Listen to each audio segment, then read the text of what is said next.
রাসূল সাল্লাল্লাহু আলাইহি সাল্লাম রাতে এত বেশি সালাত আদায় করতেন, এত দীর্ঘ সময় দাঁড়িয়ে থাকতেন যে দুই পা ফুলে গেছিল। ফাকাত কিলা লাহু লিমা তাসনাউ হাযা ক্বাদ গফিরা লাহু মা তাকাদ্দামা মিন যামবি ওয়া মা তাআখারা। আল্লাহর নবী, আপনি এমনটা করেন কেন?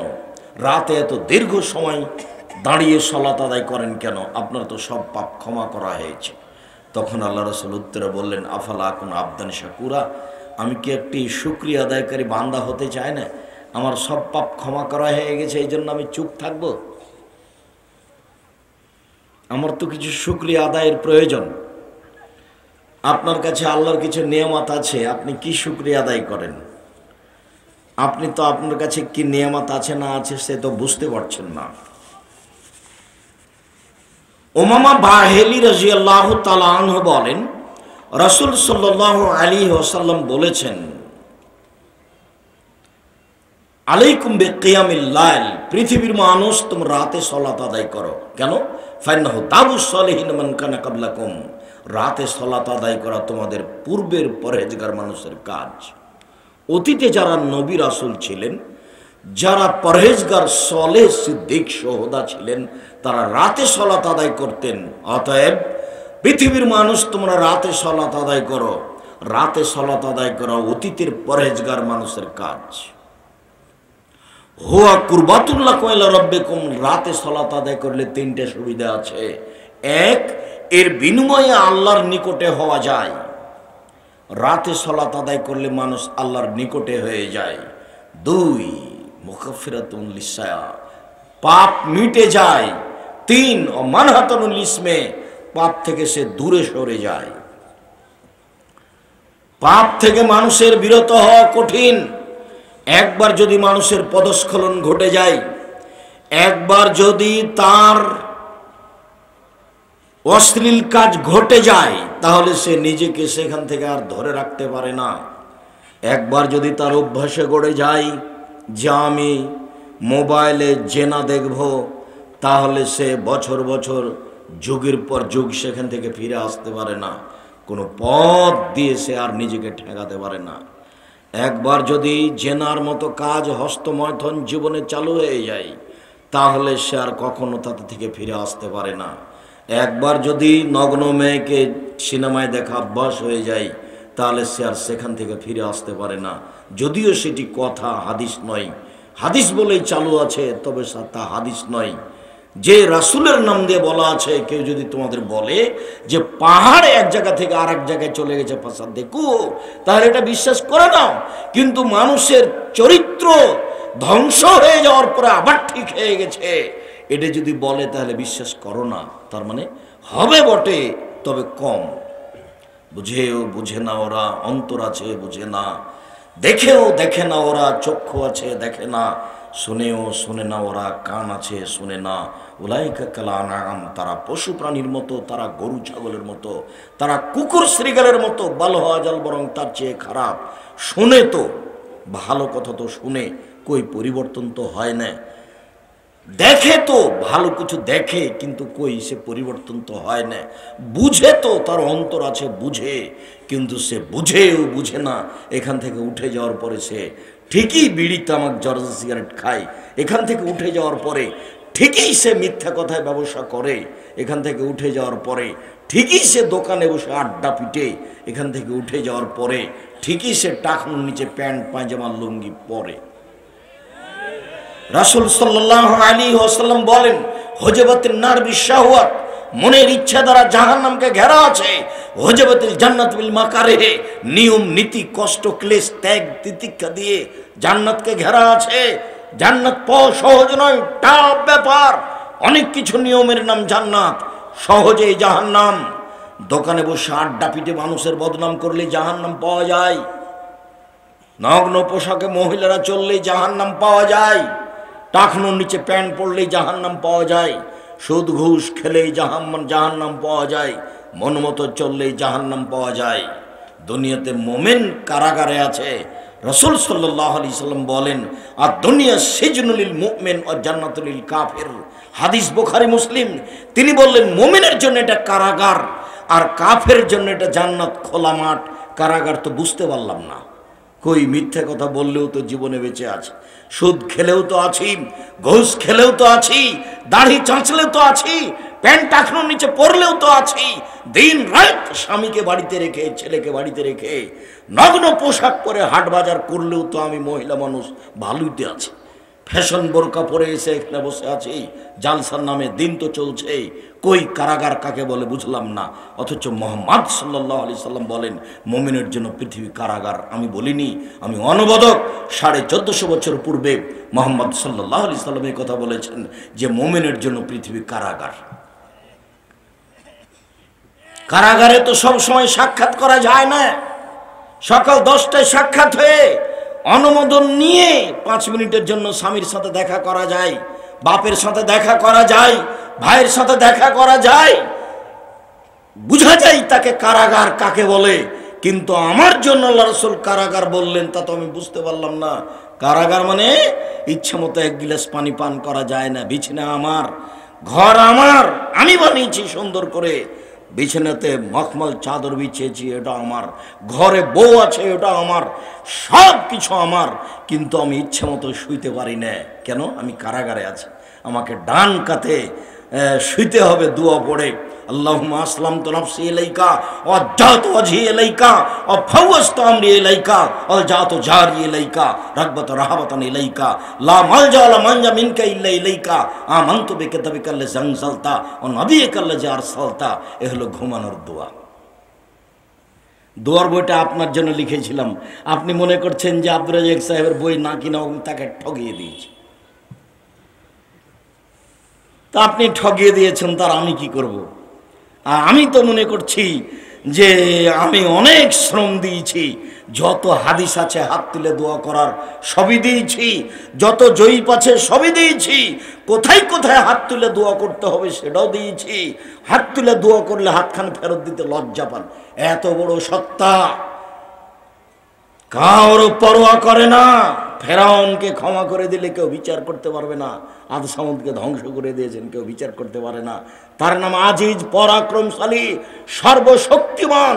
এরপরেও তিনি আপনার হাতখান ফিরিয়ে লজ্জা পাই। কেমনে আমি ফিরিয়ে দিই? আমার কাছে হাত তুলে চাই। আপনার একটু সময় হয় না হাত তুলে দোয়া করার, অথচ আইনে রাসূল সাল্লাল্লাহু আলাইহি ওয়াসাল্লাম দোয়া অধ্যায় বইয়ে লেখা আছে। আপনার জন্য লিখেছিলাম, ব্যবসা করেন, 50 টাকা 100 টাকা আপনার কাছে বেশি হয়ে গেছে।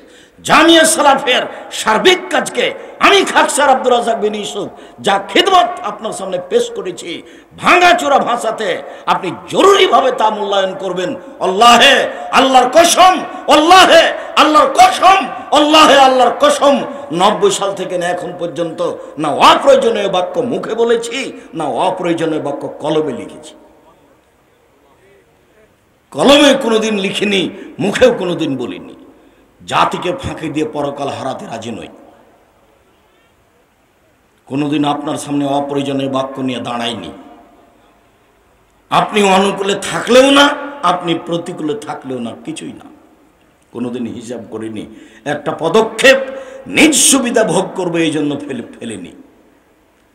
আপনাকে 10 টাকা দিতে হবে এই হিসাবে আমাকে বক্তব্য দিতে হবে, এরকম কাজ আমি করিনি। আল্লাহর কসম, 90 সাল থেকে না আমি কারো কাছে পথ খরচ পাথেও চাইনি। আল্লাহর কসম, 90 সাল থেকে না এখন পর্যন্ত আমি আমার পরিচয় দিইনি। কেউ যখন চাপ দিয়ে বলেছে যে আপনি কি পড়াশোনা করেছেন একটু বলেন না, লিখতে চাই, তখন আমি বলেছি আমার নাম আব্দুর রাজ্জাক আর আমার বাপের নাম ইউসুফ, বাপ বেটা মিলে আব্দুর রাজ্জাক বিন ইউসুফ। এর চেয়ে পরিচয় আমি বেশি পেশ করিনি। বুঝলাম না আপনি একটা দুয়ার বই না কিনে কি ফাঁকি দিলেন আমাকে। মাসিক আল হিতেশাম পত্রিকা 50টা প্রশ্নের উত্তর দিয়ে, 10 জন মুফতি দিয়ে, 14 জন লেখক দিয়ে, লক্ষ লক্ষ টাকা খরচ করে আপনার সামনে দিতে চাইলাম। আপনি 25-30 টাকা দিয়ে মাসিক আল হিতেশাম প্রতি মাসে নিতে পারলেন না। এটা তো নরসিংদী জেলা, আপনাকে আমি কষ্ট দিইনি। জামিয়া সালাফিয়াতে প্রতি মাসে 24 লক্ষ বেতন লাগে। আপনার কত টাকা তা আমার জানা নাই। আপনার বাড়ির পাশে এখানে আপাতত 600 শতক জমি কিনা হয়েছে, আরো 600 শতক কিনবো ইনশাল্লাহ। জানি না আপনি কিভাবে অংশগ্রহণ করেন। আপনার বাড়ির পাশে মসজিদ নির্মাণ হতে যাচ্ছে 200 শতক জমির উপরে, যার একতলাতে 10,000 মানুষ সালাত আদায় করতে পারবে ইনশাল্লাহ। জানি না আপনি দেখতে যান কিনা। জানি না আপনি 10 টাকা দিয়ে অংশগ্রহণ করেন কিনা, আপনি টাকা দিলেও করবে না দিলেও করবে, কিন্তু আমি চাই না যে আপনি না দিয়ে গড়ে যাক, এটা আমি চাই না। কেন? আমার এটা দৃঢ় বিশ্বাস কাজ করে, পতিতালয়ের মহিলা যদি কুকুরকে পানি পান করে জান্নাত পেতে পারে, আমি জামিয়া সালাফে 10 টাকা দান করে জান্নাত কিনবো ইনশাআল্লাহ। এটা আমার দৃঢ়তা কাজ করে, আমি ফাঁকি দিয়ে কোনো কাজ করিনি। শিক্ষক শিক্ষিকা যারা আছে তারা যথাসম্ভব ভালো শিক্ষক ভালো শিক্ষিকা দেওয়ার চেষ্টা করেছি, এখানে ওখানে সব জায়গাতে। কাজে আপনি সংকীর্ণতা দেখিয়ে কিছু সফলতা অর্জন করছেন এটা আমি মনে করি না। কেন আপনি রাতে একটু ইবাদত করতে পারেন না? কেন আপনি হাত তুলে দোয়া করতে পারেন না? কেন আপনার স্বভাব এত খারাপ যে আপনি 12টা 2টা 3টায় ঘুমান? কেন এই নোংরা স্বভাব? কেন আপনার বর্বর স্বভাব? কেন আপনার এত কেন আপনার স্বভাব খারাপ? কেন আপনি দোকানে বসে আড্ডা পিটবেন? কেন আপনি দোকানে বসে ল্যাংটা মেয়ে দেখবেন, চোখ ঠান্ডা করবেন, কলিজা ঠান্ডা করবেন? ল্যাংটা মেয়ে দেখে চক্ষু ঠান্ডা করে কলিজা ঠান্ডা করে জান্নাত পাওয়া যাবে, জান্নাতের মহিলা দেখা যাবে? এত সহজ জান্নাতের মহিলা পড়ে আছে নাকি? আল্লাহ তাআলা চ্যালেঞ্জ দিয়ে বলেছেন, লাম ইয়াতমিসুন্না ইনসুন কাবলাহুম ওয়ালা জান। জান্নাতের মহিলারা এত দামি, এত দামি, মানুষ এবং জিন কোনোদিন তাকে দেখেনি, কোনোদিন স্পর্শ করেনি। তারা ঝিনুকের মতো মুক্তা, আমি তাদের লুকিয়ে রেখেছি। পরহেজগার মানুষের জন্য তারা প্রতীক্ষমান রয়েছে, তারা মহিলা মানুষ। আব্দুল্লাহ ইবনে আব্বাস রাদিয়াল্লাহু তাআলা আনহু বলেন, রাসূল সাল্লাল্লাহু আলাইহি সাল্লাম বলেছেন, আল্লাহ তাআলা বলেন, মানে হাদিসে কুদসি আল্লাহ তাআলা বলছেন, আদাতু ইবাদি আলিস সলিহিনা, আমি আমার ভালো বান্দাদের জন্য এমন কিছু প্রস্তুত করেছি, মা সামিয়াত জুনুন, কান কোনোদিন শোনেনি, আমার আতায়নুন, চক্ষু কোনোদিন দেখেনি, আমার খাতারা বেকাল ব্যবসার মানুষের অন্তর কোনোদিন ভাবেনি যে থাকা খাওয়ার জায়গায় এত উন্নত মানের হতে পারে। না চক্ষু দেখেছে, না কান শুনেছে, না অন্তর ভেবেছে তার নাম জান্নাত। কই সেই জান্নাতের জন্য আমার একটু প্রস্তুতি নেওয়া হয় না? কতবার বললাম যে আপনি দোকানে বসে আড্ডা পিটিয়েন না। আপনি যে দোকানে বসে আড্ডা পিটছেন, ওখানে মানুষের বদনাম হয়, আপনি জান্নাত কিনবেন কি দিয়ে? আর এমনি তো দলীয় সমাজ, বিএনপি আওয়ামী লীগের সমাজ, যারা আলেম ওলামা তারাও দলীয়, একজন এক দলের ওই এক দলের শুধু বদনাম দিয়ে, হিংসা দিয়ে পরিপূর্ণ হয়ে আছে সমাজ। দোকানে বসে আর একজনের বদনাম চলে, আপনারা এতে যেখানে মানুষ বসে আড্ডা পিটে সেখানে আর একজনের বদনাম চলে। এখানে ক্ষমতা দিয়ে দেশ চলে, জোরজার মূল্যক তার, জেল দিয়ে হাজত দিয়ে পিটিয়ে সব কিছু দখল করে, জমি জায়গা দখল করে সমাজ চলে। সম্মানিত দিনী ভাই বোন, এভাবে জান্নাত পাওয়া যায় না, তা সহজ নয়। আবু হুরায়রা রাদিয়াল্লাহু তাআলা আনহু বলেন, রাসূল সাল্লাল্লাহু আলাইহি ওয়াসাল্লাম বলেছেন, ইন্নাশ শাইতান ইয়াকিদু আলা রাসে কাফিয়াতে আহাদিকুম সালাসা ওয়াকাত। পৃথিবীর মানুষ শুনে রেখো, তোমরা যখন ঘুমাও তখন তোমাদের মাথার চুলে শয়তান 3টে গিরা লাগায়।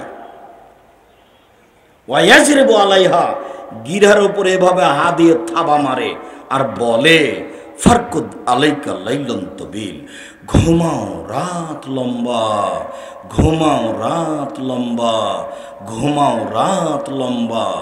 ফাইনিস্তাই কাজা, এইভাবে করতে করতে কেউ যদি উঠে যায়, ফাদাকার আল্লাহ, তারপর মুখে বলে আলহামদুলিল্লাহিল্লাযী আহয়ানা বাদা মা আমাতানা ওয়া ইলাইহিন নুশুর, ওই আল্লাহর প্রশংসা যে আল্লাহ মরণ দিয়েছিলেন, যে আল্লাহ জীবিত করলেন, সে আল্লাহর কাছে ফিরে যাব।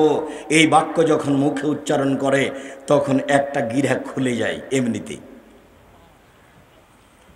আইন তাওয়াজ্জা, আর যখন ওযু করে তখন আর একটা খুলে যায়। আইন সাল্লাহ, যখন সালাত আদায় করে তখন আর একটা খুলে যায়। ফাসবাহা নাশিতান তাইয়িবান নাফস, তখন সে খুব উদ্যমশীল হয়ে ফুর্তি সহকারে সকাল করে। ওয়াইল্লা ফাসবাহা খাবিসান নাফসে কাসলানা, আর যদি এমনটা না হয় তো দেখা যাবে 7টা 8টার দিকে উঠছে একবারে অলস হয়ে, জঘন্য মুখখান নিয়ে কেমন কেমন করে, মুখখান খাসটা হয়ে আছে। সে একটা আপনি নিয়েছে, ব্রাশ নিয়েছে, তাতে কিছু পাউডার নিয়েছে, দাঁত ঘষার, মুখখান ভ্যাংচা হয়ে আছে। কেন? শয়তানের মুখে আর কানে পেশাব করে দিয়েছে। হাদিস বুখারী মুসলিম, আল্লাহ রাসূল বলছেন শয়তানের কানে মুখে পেশাব করে দিয়েছে। ও তো আর বুঝতে পারে না, ও তো রাত 2টায় শুয়েছে, ল্যাংটা মেয়ে দেখে আবার সকাল 8টায় উঠছে, তো পশু প্রাণীর মতো, গরু ছাগল। সম্মানিত দিনী ভাই বোন, আপনার জন্য এসেছি, আজ থেকে আপনাকে পরিবর্তন হতে হবে, আপনি মনে কিছু নিয়েন না। আবু হুরায়রা রাদিয়াল্লাহু তাআলা আনহু বলেন, রাসূল সাল্লাল্লাহু আলাইহি ওয়াসাল্লাম বলেছেন, আনজালা রাব্বুনা তাআলা ইলা সামাই দুনিয়া হিনা ইয়াবকা সুলুসুল লাইলিল আখিরা, যখন রাতের 3 ভাগের 2 ভাগ পার হয়ে যায়, তখন আল্লাহ তাআলা সপ্তম আকাশ থেকে প্রথম আকাশে নেমে আসেন। প্রথম আকাশে নেমে এসে বলেন, মায়াদুনি ফাস্তাজিবা লাহু, হে পৃথিবীর মানুষ, কে আমাকে ডাকে আমি তার ডাকে সাড়া দিব। মায়াসুলিন ফাউতিয়াহু, কে আমার কাছে কিছু চাই, যে যা চায় আমি তাকে তাই দিয়ে দেবো। মায়াস্তাগফিরুনি ফাগফির লাহু, কে আমার কাছে ক্ষমা ভিক্ষা চাই আমি তাকে ক্ষমা করে দিব। আল্লাহ প্রথম আকাশে নেমে এসে চিৎকার করেন, আর আমি খাকসার সাধারণ মানুষ, 2টার সময় ঘুমিয়েছি, 8টা পর্যন্ত ঘুমিয়ে থাকে, আমি আল্লাহর ডাকের কি সাড়া দিব? আমি তো গরু ছাগলের মতো। গরু ছাগলের তো কোনো হিসাব নিকাশ নাই, আমিও তো তাই। রাত 12টা পর্যন্ত মানুষের বদনাম করে, 2টা পর্যন্ত মানুষের বদনাম করে, নগ্ন নারীকে দেখে, যে না দেখে মোবাইল বন্ধ করে শুয়েছি। মোবাইল বন্ধ নয়, চলতেই আছে। এই বোকা ছেলে, তোমাকে বলে যাচ্ছি, জীবনে কোনোদিন আর ওই বড় মোবাইল সাথে রাখবা না। ও তোমাকে ধ্বংস করেছে, তোমার বাপকে ধ্বংস করেছে, তোমার মাকে ধ্বংস করেছে, তোমার বোনকে ধ্বংস করেছে, তোমার জাতি ধ্বংস করেছে। আজ থেকে তুমি ও মোবাইলে পেশাব করে দাও। উপস্থিত বৈঠকের দিন মুসলিম বোন, আপনাকেও বলছে, এই মেয়ে, তোমাকেও বলছি, তোমার হাতে বড় মোবাইল কেন? তুমি কি করো ওটা দিয়ে? কি করো? আমি তো মানুষের কাছে ভিক্ষা চেয়ে প্রতি মাসে 24 লক্ষ টাকা মানুষকে বেতন দিই, লক্ষ লক্ষ কোটি কোটি টাকার জমি কিনা লাগে, বাড়িঘর করা লাগে, তবু আমার কাছে একটা এমনি মোবাইল আছে, রিং হলে আমি অন করতে পারি। এর চেয়ে আমার কাছে কিছু করার নেই। যদি এই জমি জায়গার ব্যাপার না থাকতো, প্রতিষ্ঠানের ব্যাপার না থাকতো, আমি কোনোদিন তাকে তাকেও দেখতাম না। কই আমাদের তো হাট বাজারে না গেলেও চলে, কোনোদিন আমাদের বাড়ি থেকে কেউ হাটে বাজারে যায়নি। তোমার কেন একটু শরম হয় না? তোমার কেন একটু হায়া হয় না? তোমার কেন একটু লজ্জা হয় না? তোমার কি স্বামী মরে গেছে? তোমার কি বেটা মরে গেছে? তুমি একটা ওই পচা ভ্যানিটি ব্যাগ নিয়ে ঘাড়ে করে চলে যাচ্ছ ফ্যাশন বোরকা পরে, তোমার লজ্জা হয় না কেন? তোমার শরম হয় না কেন? তোমার হায়া হয় না কেন? তোমার জন্য এসেছি আমি, আব্দুর রাজ্জাক বিন ইউসুফ, আমি তোমার দিনী ভাই, আমি তোমার ক্ষতি চাইনি। আর তোমার স্বামী কাপুরুষ, তোমার স্বামী হলো ঘৃণিত পুরুষ। পুরুষ হওয়া লাগে স্বামীকে, ক্ষমতা থাকা লাগে।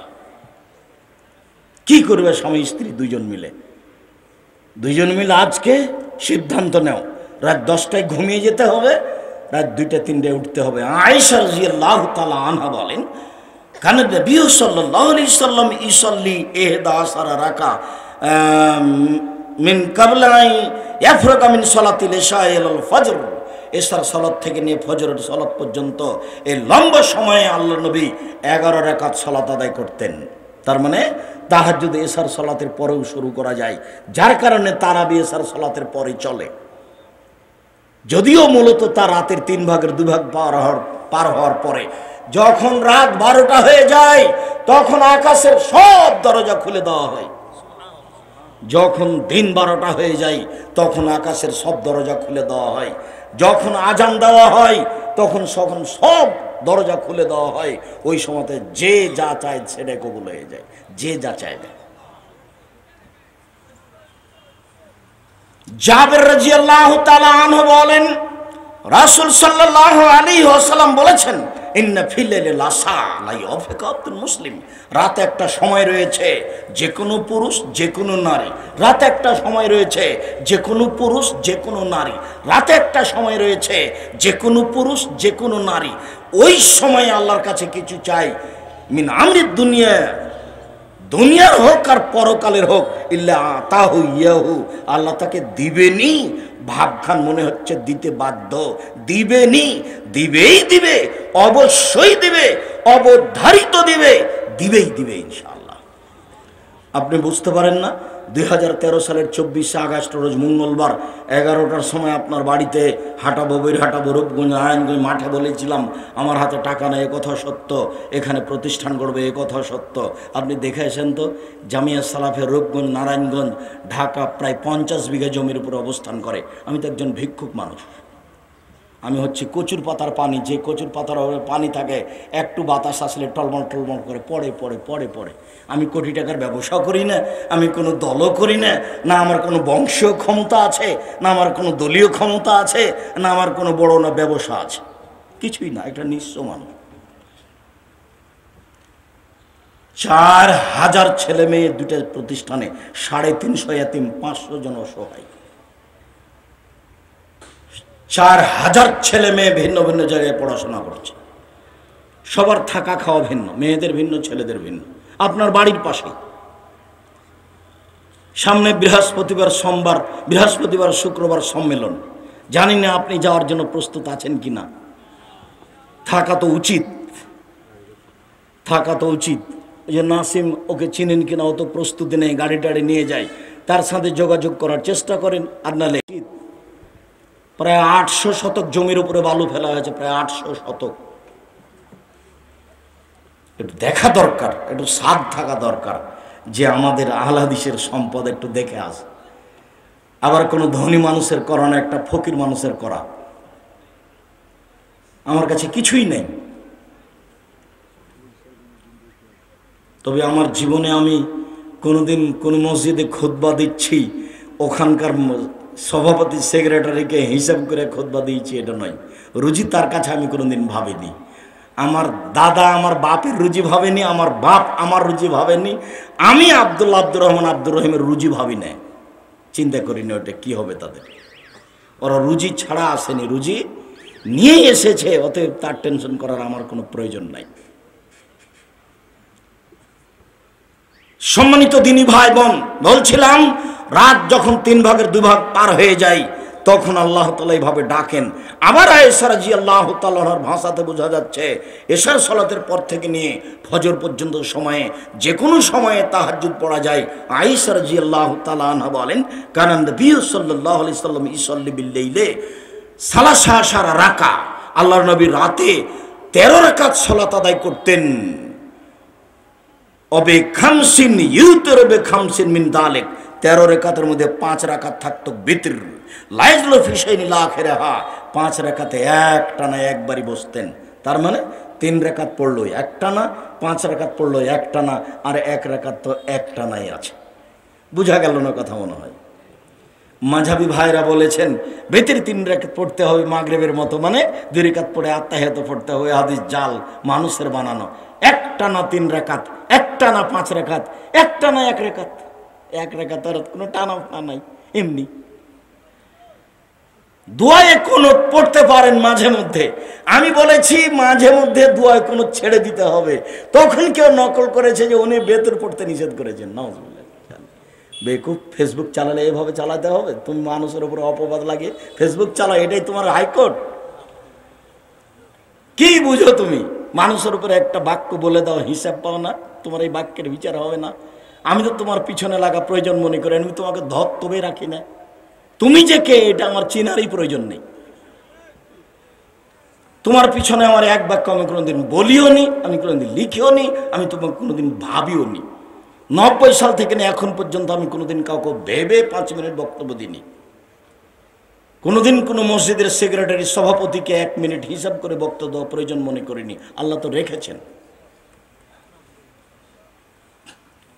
উবাদা ইবনে সামিত রাদিয়াল্লাহু তাআলা আনহু বলেন, রাসূল সাল্লাল্লাহু আলাইহি ওয়াসাল্লাম বলেছেন, মান তারা মিনাল লাইলি সুম্মা ক্বালা, কেউ যদি রাতে উঠে যদি বলে লা ইলাহা ইল্লাল্লাহু ওয়াহদাহু লা শারীকা লাহু লাহুল মুলকু ওয়া লাহুল হামদু ওয়া হুয়া আলা কুল্লি শাইইন কাদির, আল্লাহ ছাড়া কোনো মাবুদ নাই, তার কোনো শরীক নাই, প্রশংসা তার, রাজত্ব তার, শরীকবিহীন তিনি সর্বশক্তির মালিক। তারপরে বলে সুবহানাল্লাহি আলহামদুলিল্লাহি ওয়া লা ইলাহা ইল্লাল্লাহু আল্লাহু আকবার, পবিত্রতা তার, প্রশংসা তার, সবচেয়ে বড় তিনি, তিনি ছাড়া কোনো মাবুদ নেই। এরপরে বলে ওয়ালা হাওলা ওয়ালা কুওয়াতা ইল্লা বিল্লাহ, বাহ্যিকভাবে আন্তরিকভাবে নড়াচড়া করার কোনো শক্তি নেই। সুম্মা কালা, তারপর বলে রব্বিক ফিরিলি, আল্লাহ তুমি আমাকে ক্ষমা করো, আল্লাহ তুমি আমাকে ক্ষমা করো। সুম্মা সাল্লাহ, তারপরে সালাত আদায় করে। সুম্মা দা ফস্ত জিবা, এরপরে দোয়া করে যা চাইবে তাই দেওয়া হবে, যা চাইবে তাই দেওয়া। কোনোদিন বাস্তবায়ন করে দেখেছেন? সেদিন তো ছিল বয়স 40, এখন দেখছেন বয়স 60। কখন যে গেল। সেদিন খেলাচ্ছিলেন না, খেলাধুলা মনে পড়ে না, শয়তানি করা মনে পড়ে। তারপর এখন দেখছেন বয়স ৭৭। কবে দেখবেন আপনার লাশ মানুষে নিয়ে যাচ্ছে। সময়ের কি করলেন, কি করতে চান, কি বলতে চান? দাম্ভিকতা দেখিয়ে জুলুমবাজি করে নির্বাচন করে ইহকালও গেল, পরকালও গেল। দলীয় দাপট দেখিয়ে ক্ষমতা গেল, সবকিছু গেল। ফেরাউন ডুবে গেছে। ফেরাউন কি হয়েছে? ডুবে গেছে। আদ সামুদ ঝঞ্ঝা বায়ুতে হারিয়ে গেছে। বিকট শব্দ ঝঞ্ঝা বায়ু এমন ভাবে আসলো, ফাদামদাম আলাইহিম রব্বুহুম বিজামবিহিম, একবারে ঘাটাটো অন্ধকার ভিন্ন ধরনের শব্দ দিয়ে প্রবাহিত বাতাস চলল।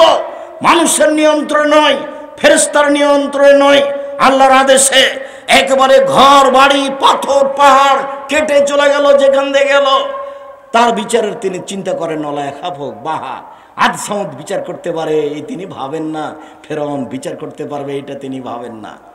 সময় তো চলেই যাবে, ফেরাউন ডুবে গেছে। নূহ আলাইহিস সালাম 900 বছর বয়স পাওয়ার পরেও, 1000 বছর বয়স পাওয়ার পরে চলে গেছে। আর আমার তো বয়সের সীমা 60 থেকে 80। তা আমি কেন এত ভুল বুঝে বসে আছি? ভুল হচ্ছে সম্মানিত দিনী ভাই বোন, একটু ঘুম থেকে উঠে প্রথমে আপনি সূরা আল ইমরানের শেষ রুকুর প্রথম 5 আয়াত পড়তে পারেন। ইন্না ফি খালকিস সামাওয়াতি ওয়াল আরদ ওয়া ইখতিলাফিল লাইলি ওয়ান নাহার। এছাড়া আপনি শেষ রুকু পড়তে পারেন। এই চালাই বসো। আমিও বক্তব্যের শেষে চলে এসেছি। 11:10-20 বক্তব্য শুরু করে লম্বা বক্তব্য দেবে এমনটা হয়ও না, আর আমি তা চাইও না। কাজে আমি কথা বলবো আর তুমি এখান থেকে বের হয়ে গিয়ে চা খাবা, এই নোংরা অভ্যাস ছাড়তে হবে। আমি তো আর আব্দুল্লাহ বিন ফজল রাহিমাহুল্লাহ নই যে বক্তব্য দিতে দিতে সকাল হয়ে যাবে। আমার কাছে অত বিদ্যাও নেই।